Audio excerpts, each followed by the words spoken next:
నేను మిమ్మల్ని కోరుకునేది ఒకటే, ప్రతి తెలుగువాడికి ఉండే ఒక చిన్న ఇబ్బందికరమైన పరిస్థితి ఏమిటంటే, మిగతా వాళ్ళలాగా కాకుండా నేను తెలుగువాడిని, నా భాష తెలుగు అనేటటువంటి గర్వం తక్కువ. ఆ గర్వం కావాలి. గర్వపడండి, తెలుగు వాళ్ళైనందుకు గర్వపడండి. అలాగని మరొక భాషను తక్కువ చేయకండి. ప్రతి భాషకు దాని ముఖ్యత్వం ఉంది. కానీ మనం తెలుగు వాళ్ళమైనందుకు నేను తెలుగువాడిని గర్వపడండి. నలుగురిలో తెలుగు మాట్లాడడానికి సిగ్గుపడకండి. ఇప్పుడు చెట్టియార్ గారు మాట్లాడారు, కుపుసాం చెట్టి గారు, ఆయన నాకు కొంచెం మధ్య మధ్యలో తమిళం కలుస్తుంది అని. ఏ భాషలో కూడా మరొక భాష కలవకుండా పరిపూర్ణత లేనే లేదు. మీరు లాటిన్ దగ్గర నుంచి ఒక సంస్కృతాన్ని తప్పిస్తే ప్రపంచ భాషలన్నీ కూడా ఇరుగు పొరుగు భాషల్లో నుంచి కొన్ని పదాలు తీసుకుని వాడుతున్నవే తప్ప ఏది పరిపుష్టైన భాష కానే కాదు. ఇప్పుడు మీరు ఆంధ్రదేశాన్ని తీసుకున్నా, తెలంగాణ తీసుకున్నా కూడా ప్రతి మండలంలో ఒక మాండలిక ఉంది. వాళ్ళు కూడా చాలా యాసలతో మాట్లాడతారు. మీరు తమిళ యాసతో మాట్లాడితే తప్పేంటి? మొహమాట పడకండి మీరు మాట్లాడడానికి. ఆయన డాక్టర్ గారు చెప్పినట్టుగా మనం తెలుగు వాళ్ళు అరవాళ్ళ కంటే కూడా తమిళం బాగా మాట్లాడతారని మాట్లాడాల్సిన అవసరం లేదు. మనకు తెలిసిన తెలుగులో మాట్లాడుకుందాం, తప్పే లేదు, అందులో ఏమీ తప్పులేదు, అర్థం చేసుకుంటారు. రెండే విషయాలు, పద్యం అనేటటువంటిది తెలుగు వాళ్ళకి సొంతమైన ఒక గొప్ప విశేషం. చిన్నప్పుడు తెలుగు నేర్చుకుంటున్నప్పుడు పద్యం నేర్పించేవాళ్ళు పిల్లలకి.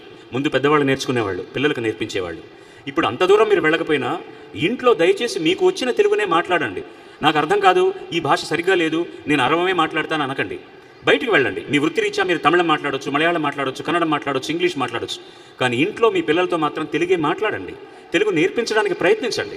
ఒకవేళ రాయడం రాకపోయినా మాట్లాడడం, మీకు తెలిసిన భాషలో మాట్లాడండి. ఎప్పుడు వస్తావు బా, వరద ఈ దినం వచ్చినాడు, వరద లీవ్ అడుకుని వస్తానని అనుకుంటాను, తప్పలేదు, అట్లే మాట్లాడండి.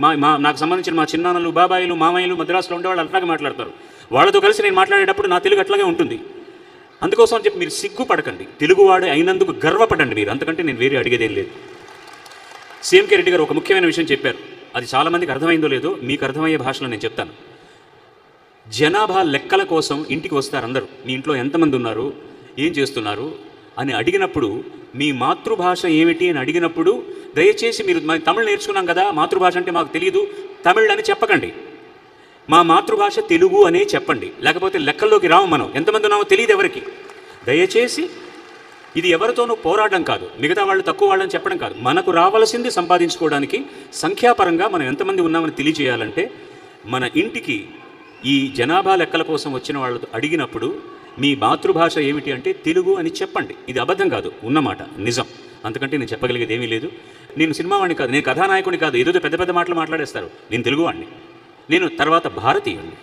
ఈ భారతదేశంలో పుట్టినందుకు గర్వపడుతున్నాను. ఒక తెలుగువాడిగా మొట్టమొదటి తెలుగు పాట పాడినందుకు గర్వపడుతున్నాను. ஒரு தமிழ்நாட்டில் வந்து எனக்கு கிடைச்ச ஒரு இந்த అపూర్వమైన గౌరవத்துக்கு நான் ரொம்ப நன்றி கடன் பட்டிருக்கிறேன். అదేవిధంగా కన్నడంలో, మలయాళంలో, పంజాబీలో, వేరే ఏ భాషలో పాడినా కూడా వాళ్ళందరూ నాకు ఇచ్చిన గౌరవానికి వాళ్ళకు నేను చిర రుణగ్రస్తుడిగా ఉంటాను. భారతీయుణ్ణి, తెలుగువాడిని, ఈ రెండు విషయాలకు మాత్రం నేను చాలా చాలా గర్వపడుతూ, విశ్వనాథ సత్యనారాయణ గారు ఆయన మొట్టమొదటి కావ్యం ఆంధ్ర పౌరుషంలో ఆయన చేసిన తొలి రచనలోని ఒక పద్యాన్ని పాడి మీకు వినిపిస్తాను. నేను మిమ్మల్ని కోరేది ఏంటంటే, ఈ పద్యం మాకు అర్థం కాలేదు అనుకుంటారు కదా, ఈ పద్యం కోసం వెతకండి, ఎక్కడ దొరుకుతుందో తెలుసుకోండి, దాని అర్థాన్ని తెలుసుకోండి. అందుకని నేను అర్థం చెప్పాను, పద్యం మాత్రం మీకు పాడతాను. ఈ పద్యం పాడుతున్నందుకు నేను చాలా గర్వపడుతున్నాను. గోదావరి పావనోదార వాహ్పూరమఖిల భారతము మాదన్న నాడు, తుంగభద్రా సముత్తుంగ రావముతోడ కవులగానము శృతి కలయునాడు, పెన్నా నది సముత్పన్న కైరవదళ శ్రేణిలో తెంగు వాసించునాడు, కృష్ణా తరంగ నిర్నిద్రగానముతోడ శిల్పము తొలి పూజ చేయునాడు, అక్షర జ్ఞానమిరుగదు ఆంధ్రజాతి, అక్షర జ్ఞానమిరుగదు ఆంధ్రజాతి, విమల కృష్ణానదీ సైకతములయందు కోకిలపు పాట పిచుక గూండ్లు కట్టి పేర్చుకున్నది పూర్ణిమా నిశలయందు, పేర్చుకున్నది పూర్ణిమా నిశలయందు. జై తెలుగు. నమస్కారం. అందరికీ రాబోయేటటువంటి ఉగాది విజయాన్ని, ఆరోగ్యాన్ని, ఐకమత్యాన్ని, సామరస్యాన్ని ఇస్తే ఐశ్వర్యం దానంతట అదే వస్తుంది.